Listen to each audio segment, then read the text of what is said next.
The Queen of Thorns, a dark fantasy tale of forgiveness and power. Have you ever heard of a girl who was loved by a kingdom, blessed by magic, and cursed before her first birthday? This is not just a fairy tale. It's a story of fate, fear, and forgotten power. A single spindle, a drop of blood, and a sleep that would last 100 years. But what if I told you that the real danger wasn't the curse, but what waited at the end of it? Let me take you to a time of kings and fairies, where light and shadow danced, and where a princess's fate would change the world forever. This is the tale of Sleeping Beauty.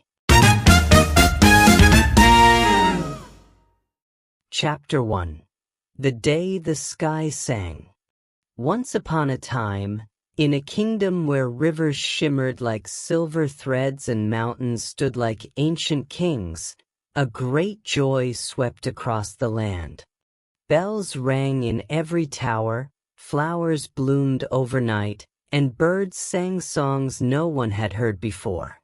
But because after many years of waiting, the king and queen were finally blessed with a child. She was born at sunrise, her skin as soft as moonlight and her eyes glowing like the sky just before dawn. The people called her Aurora, for she was as radiant as the morning light. The celebration was unlike any the kingdom had seen. Banners danced in the wind, tables overflowed with sweet cakes and honeyed wine, and every village sent gifts, some wrapped in silk, others carved in wood, but all given with love. And among the guests were the fairies. There were 13 fairies in the realm, but only 12 were invited. You see, the king, proud but forgetful, had only 12 golden plates at his table for the fairies. So one had to be left out. It was a simple mistake, a small detail, but small things can shape the fate of a kingdom. One by one, the 12 fairies stepped forward to offer their gifts to baby Aurora. "I give her beauty," said the first, her voice like a harp. "I give her grace," said the second, her eyes sparkling like stars. "I give her a voice that could calm storms. I give her kindness and wisdom and joy." Each gift wrapped around the baby like an invisible cloak of light. But just as the 12th fairy opened her mouth to speak, the hall turned cold. The candles flickered, the music stopped, and a wind without a source blew open the castle doors. There she stood, the 13th fairy, dressed in shadows and green fire, with eyes like mirrors that reflected no soul. Her name was never spoken aloud, for to name her was to invite her. She floated forward, untouched by guards or fear, and stood beside the cradle. "So," she said softly, "the child receives gifts, and yet I was not invited." The queen stepped forward, trembling. "It was not meant to offend." "Ah, but it did." The fairy smiled. "No matter. I, too, have a gift." She raised her hand, long and pale as bone, and pointed at the sleeping baby. "On her 16th birthday, the princess shall prick her finger on a spinning wheel and die." The hall gasped. The queen collapsed in tears. The king drew his sword, but the fairy was already gone. Silence followed like a shadow. Then the 12th fairy, who had not yet spoken, stepped forward. She could not undo the curse, but she could soften it. "She will not die," the fairy whispered, "but fall into a deep sleep for 100 years. and at the end, true love's kiss shall wake her. The king ordered every spinning wheel in the kingdom to be burned, every spindle destroyed. No thread shall turn, no wheel shall spin. He would protect his daughter, no matter the cost. But fate is not a thread that can be cut so easily. And far beyond the castle walls, deep in the wild woods, a single spindle remained, waiting. Chapter 2: The Hidden Thorn. Years passed like petals on the wind. Princess Aurora grew beneath the golden sun, blooming into the very image of the blessings she had received. She was beauty beyond painting, grace beyond words. Her laughter melted hearts. Her kindness reached even the coldest corners of the court. Servants adored her. Nobles praised her. Even the animals of the forest seemed to know her name. But though the castle smiled, a shadow slept beneath its stones. The king and queen never spoke of the curse. The word spindle was forbidden, burned from books, swept from whispers. The great halls that once spun silk and linen stood empty, their wheels shattered and buried. No thread turned in the kingdom, only silence. And yet Aurora felt it. She didn't know why she dreamed of strange towers. Why the wind sometimes called her name in voices she didn't recognize. Why the forest seemed to lean toward her when she passed, as if listening. On her 16th birthday, the castle bloomed with celebration. Lanterns floated in the air like golden stars. Musicians played from every tower. The sky itself turned a brighter blue. But Aurora felt uneasy. She walked the halls alone that morning, her slippers soft against the cold stone. The laughter behind her faded. Servants were busy preparing, and she left to wander. A corridor she didn't recognize. A door she had never seen. Narrow, wooden, half open. Something called to her beyond it. Not with words, but with a pull, like a secret she had always known. She stepped inside. The staircase spiraled upward, dust thick in the air, as if no one had walked there in 100 years. At the top, a room. Silent. Lit by a single beam of sunlight that fell upon something strange. A spinning wheel. Beautiful. Its wooden arms reaching out like twisted fingers. Its spindle gleaming like a needle dipped in moonlight. A woman sat beside it. Her back was turned. Her hair long and gray. Her hands working silently, spinning golden thread that shimmered like spider silk. Aurora stepped closer. "What is this?" she asked softly. The woman didn't answer. She simply turned, slowly, and smiled. Her eyes were green fire. "Would you like to try?" the woman said, voice warm like honey, but heavy like thunderclouds. Aurora felt no fear, only wonder. She reached out. Her finger brushed the spindle.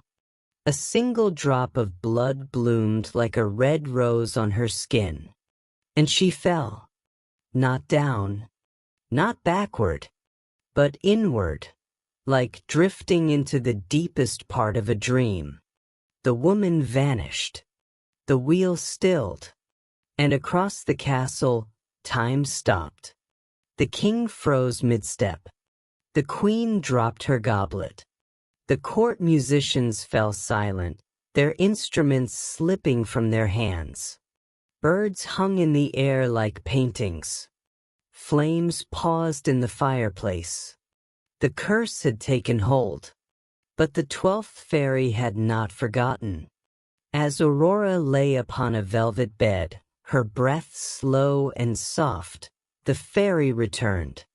She moved through the silent castle like wind through a field, her light brushing every wall, every face. And with a whisper, she cast her spell. Let all who dwell here sleep with her. Let them not weep, nor wake, until the time is right. Let no sorrow fall while she dreams. And so they slept. The cooks in the kitchen, the guards at the gate, the king and queen in their thrones. Even the flames in the hearth curled into stillness. Outside, the castle changed. Thorns rose from the earth, thick, dark, and twisted, like the forest itself was trying to protect her. They wrapped the towers, broke through the stone, swallowed the gates. The path vanished. The maps faded. The castle was lost. Only legends remained. A princess, they whispered, who sleeps beyond time. A kingdom, frozen in memory. A curse, waiting to be broken. And a kiss that may never come. Chapter 3. The One Who Heard the Silence. 100 years passed. Not quickly, not loudly, but like the slow turning of the moon, unseen, unstoppable. The world changed. Kingdoms rose and fell. Maps were redrawn. Songs were forgotten. But deep in the heart of the forest, behind walls of thorns and centuries of silence, the castle remained, still waiting. And so did she. Princess Aurora, untouched by time, lay upon her bed of velvet and light. Her hair curled like rivers of gold. Her lips, soft as spring roses, never moved. Her chest rose and fell as if she dreamed of things lost to history. No one knew the truth anymore. They spoke of her in whispers, around fires, in taverns, through lullabies. She waits for a hero, some said. She waits for revenge, said others. But most believed she was just a story, a fairy tale, a lesson for dreamers. All except one. His name was not yet legend. He was no prince of great empire, no warrior with blood-stained armor. Just a boy, born in the shadow of old mountains, raised on stories and silence.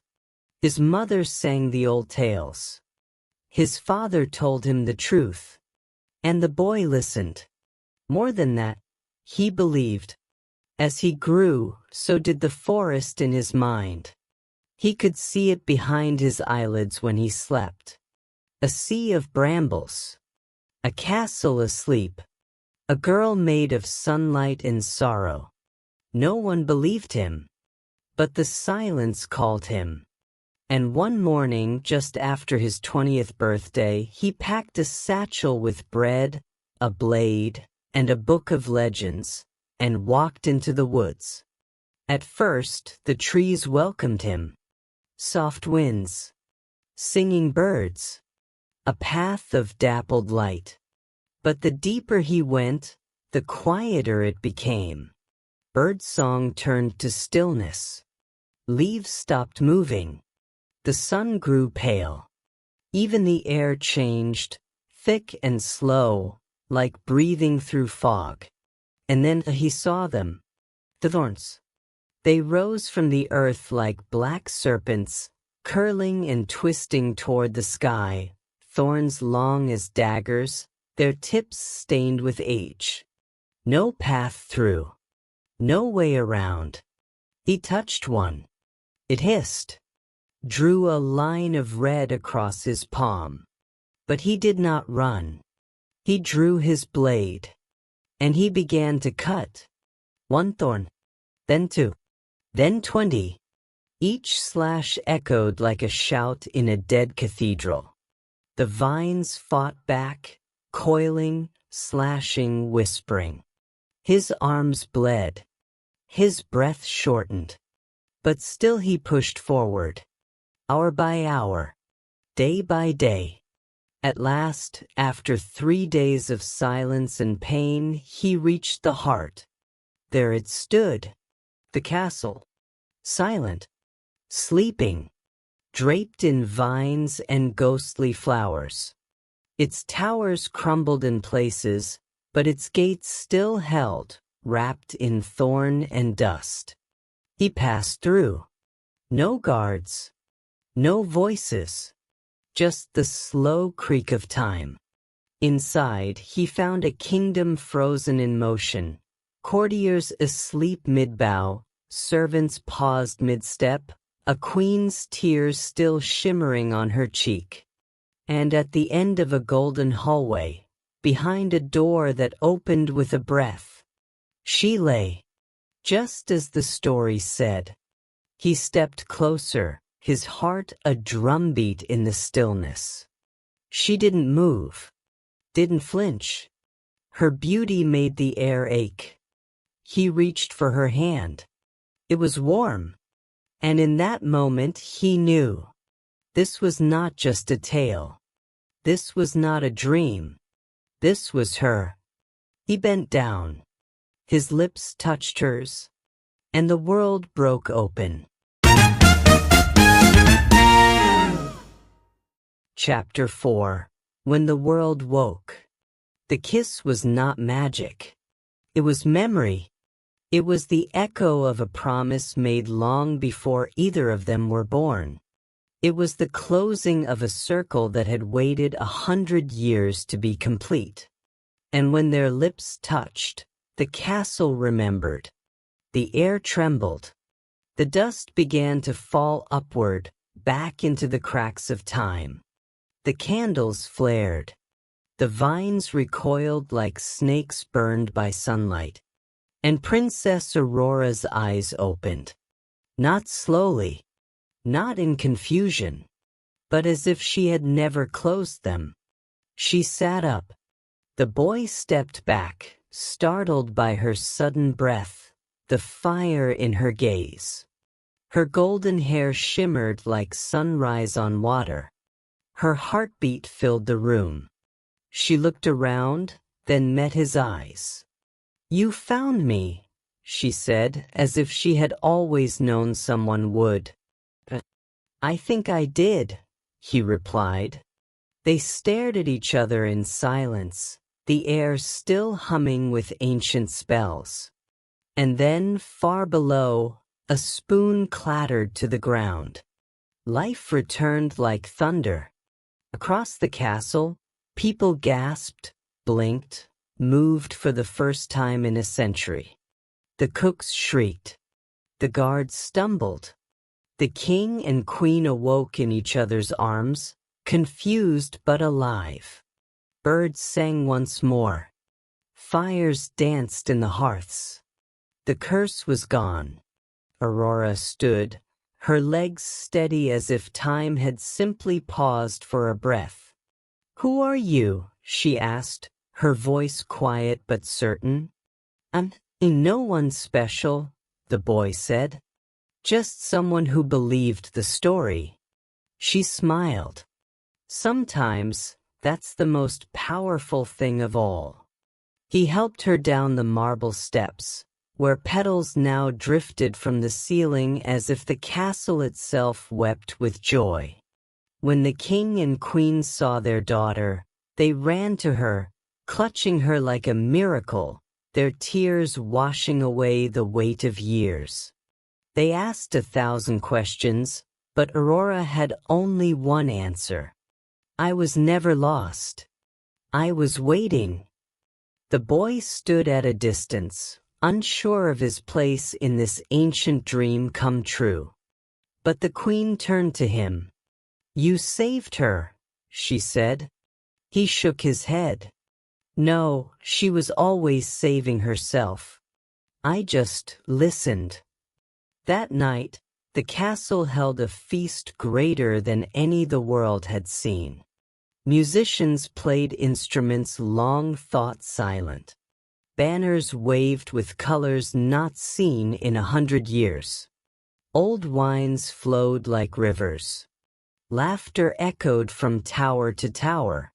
But it was not a fairy tale ending. It was a beginning, because Aurora had changed. She had seen dreams deep enough to drown in. She had walked through silence longer than lifetimes. She was not just a girl kissed awake. She was a woman reborn. And the boy, he was not a prince, not a hero from polished legends, but he was brave enough to listen to forgotten stories, to walk through darkness when the world laughed at him. In the days that followed, Aurora asked to see the world outside her gates. Not as a princess, but as someone who had slept through history. She asked him to go with her. He said yes. And so they rode. Through towns built on new stone. Through forests that whispered their names. Through a world that had long since moved on, and yet still had a place waiting for them. The people loved her. Not for her beauty or title, but for her silence.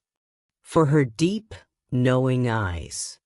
For the way she listened before she spoke, and when she did speak, her words had the weight of dreams behind them. Legends grew again, not just of a sleeping princess, but of a waking world. A world that had almost forgotten how to hope, until two dreamers reminded it how. Chapter 5. The Shadow That Followed. Not every curse ends with a kiss. Some curses linger, quiet, patient, waiting in corners where no light reaches. And though the castle had awakened, though music now filled its halls and banners danced in the breeze, something unseen still stirred in the dark. It began with a chill. A soft wind that crept under the stone archways, whispering down long corridors. Candles flickered. Dogs barked at empty corners. The queen awoke each night from dreams she could not remember, only that something was watching. Aurora felt it too. At first, she said nothing. She had only just found freedom, and she would not give it up to fear. But sometimes, as she stood on the castle balcony, she would see movement in the forest, not animals, not soldiers. Shadows, moving as if they remembered her. One morning, she returned to the tower where she had fallen asleep 100 years ago. Everything had been cleaned, restored. The spindle was gone. But the room still held its silence, like it remembered pain.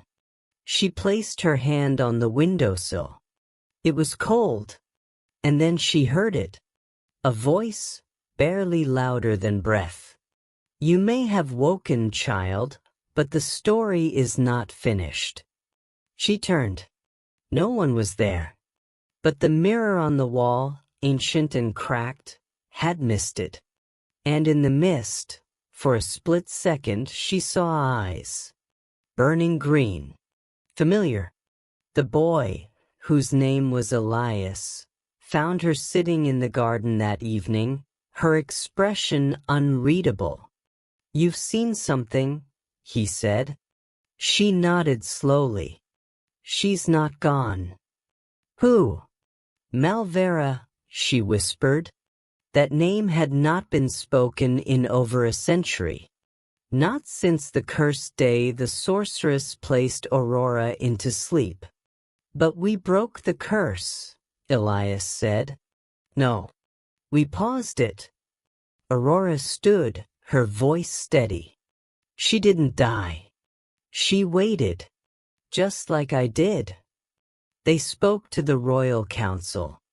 Some laughed. Others grew pale. The dark fairy was consumed by the curse, one advisor insisted.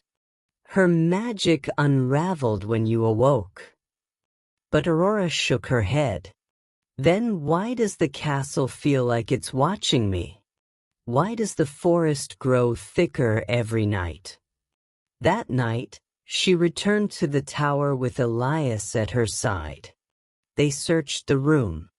Floorboards, walls, stones behind tapestries. And beneath the bed where she had once slept, they found it. A mark, burned into the stone, barely visible. A black spiral surrounded by sharp runes. Not just a curse. A seal. And the seal was cracking. As they stared, the air turned colder. The room pulsed with invisible power. She bound herself to the curse, Aurora realized. She tied her life to my sleep. And now that you're awake, she's awakening too. Elias placed his hand on the mark. It burned him. We have to end it, he said. Aurora looked into the mirror once more. The eyes were gone, but she could feel the presence. Stronger now. Bolder. I think she knows, Aurora whispered. She knows I'm not afraid. From that night on, strange things began to happen across the kingdom. Storms rose without warning. Crops wilted overnight. Children spoke of dreams filled with green fire and laughter made of glass. People began to whisper once more, not of blessings, but of omens. Aurora called for the royal librarians. She pored over every record, every scroll, every tale of Malvera. And in a forgotten journal, buried beneath centuries of dust, she found the truth. Malvera had not cursed her out of hate. She had cursed her out of hope, a twisted hope born from rejection and rage. The dark fairy believed the kingdom had grown arrogant, shallow, blind to sorrow. She had seen the future and found only vanity. So she cast the curse not to destroy the princess, but to pause the world, to put it to sleep until it could remember its heart. But now that Aurora had awakened, the world had not changed enough.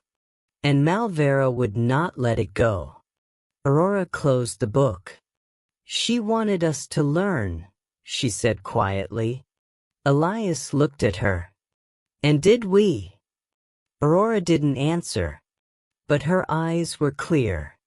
Not all monsters wear claws. Not all curses are cruel.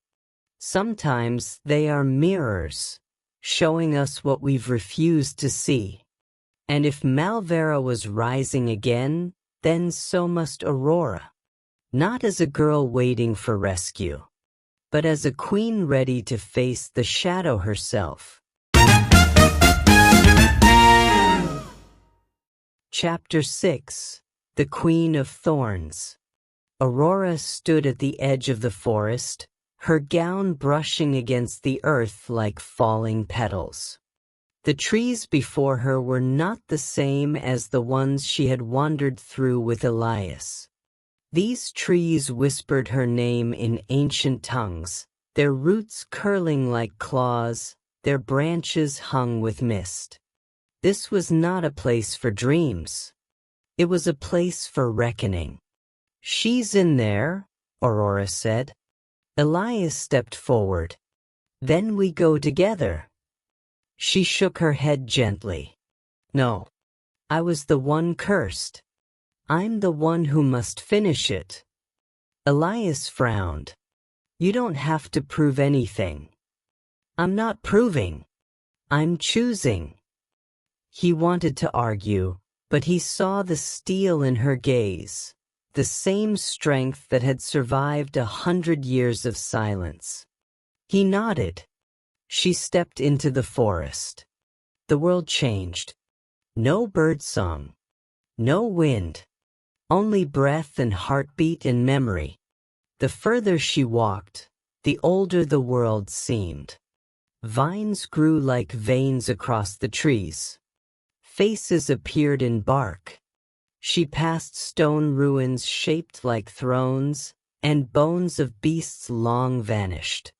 Then the mist parted, and there she was, Malvera, not as Aurora remembered, no longer the terrifying sorceress draped in emerald fire. Now she sat on a throne of thorns, robes of shadow pooling around her, eyes tired but alive. And beside her, the broken spindle, its point still sharp as regret. "You returned," the dark fairy said almost softly. Aurora took a breath. "You never left." "No, because your world never changed." Aurora stepped closer. "You wanted to punish us. You thought if we slept long enough, we'd awaken wiser." "I hoped," Malvera replied. "But I watched, and I saw greed return. Vanity rebuilt. Kings still hungered for more. Nothing changed." "Not nothing," Aurora said. She raised her hand, and the forest stopped. "I changed." Malvera looked at her. "I saw the world silence. I saw my own people trapped in time. I listened to the dreams of a kingdom frozen in pride. And I decided to be more than a fairy tale." The fairy's gaze narrowed. "What do you want then?" "Not revenge," Aurora said. "Not a second sleep. I want truth." Malvera stood, her shadow stretching long. "Then fight me. Take your place as queen in a world that refuses to learn." Aurora didn't move.